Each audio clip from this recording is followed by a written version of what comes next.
Hello everyone! Welcome to my channel. So today, i-share ko sa inyo yung kung paano nagsimula yung Airbnb business ko. So, ayun nga, nagsimula yung Airbnb business ko way back 2024, December 2024, and up to now, ongoing pa rin naman siya.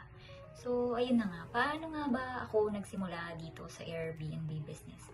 So, actually, way back 2024, naghahanap lang ako ng investment na yung mag-grow sana yung pera ko, and then one day, pag nag-appreciate yung value, maibenta ko rin. So, ayun na nga. So, may na-meet ako na real estate agent, and then, nung inalok niya ako, sinabi niya sa akin na pwede ko nga daw iparenta yun ng monthly or daily, ganon. So, ako naman, ayun, nainganyo ako daily, yung sa daily, or Airbnb nga daw, malaki daw ang kinikita doon, kahit hindi ka naman daw makapuno. Ayun nga, malaki nga siya. So, ayun, totoo naman na malaki talaga ang kita, pero hindi siya ganun talaga kadali. So, ayun, balik tayo sa topic, na paano nga ba ako nagsimula. So, ayun na nga, nainganyo ako dun sa sinabi niya sa akin. So, kumuha na nga ako ng unit, tapos yun, pinasok ko siya sa Airbnb. So, ang una namin ginawa, nag-down payment ka na, tapos, after a few months, or after 2 months, ata yung sa akin is, nakuha ko na yung contract to sell, and then yun, nag-move in na kami.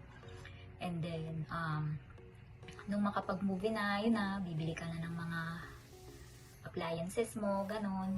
Tapos, syempre, pag gusto mo kasi siyang ipa-Airbnb, kailangan yung unit mo, kumpleto yung mga gamit, like TV, ganon, or aircon, especially aircon, tapos yung mga dining set, yung mga sofa, ganun, and yung mga basic kitchen tools, and yun, yung mga ginagamit talaga nila doon. Kasi mostly, yung mga nagre-rent kasi ng Airbnb, minsan nag-celebrate sila ng birthday, ganun, or anniversaries, or yun, may mga events sila, or ganun, family gathering. So, ayun, ginagamit nila yung unit para ayun, mag-celebrate ng kanilang mga occasions. So, tapos yun, maganda kasi yung nakuha ko na property, meron din silang pool. So, ayun, plus factor kasi yung merong pool, yung property na makuha nyo. Maganda kasi hindi lahat ng condo units or condo building is may pool. So, ayun, naswertehan namin yun, yung nakuha ko na property, meron siyang pool.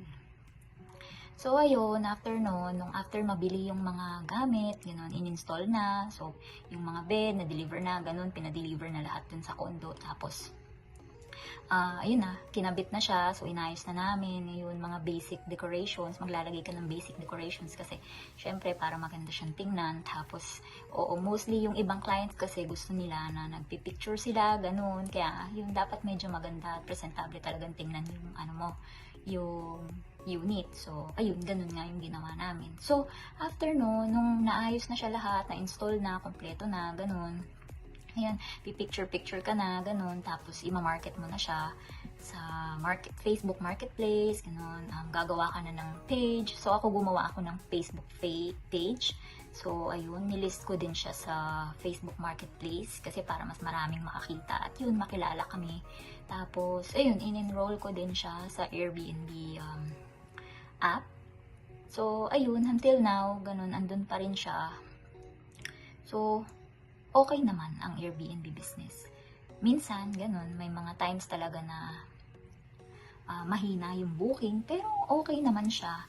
So, since December 2024 up until now, na April 2026, okay pa rin naman siya. So, ayun, depende kasi yan sa pag-market mo, at saka, ayun, kailangan masipag kang sumagot ng mga inquiries para, ayun, palagi kang may booking.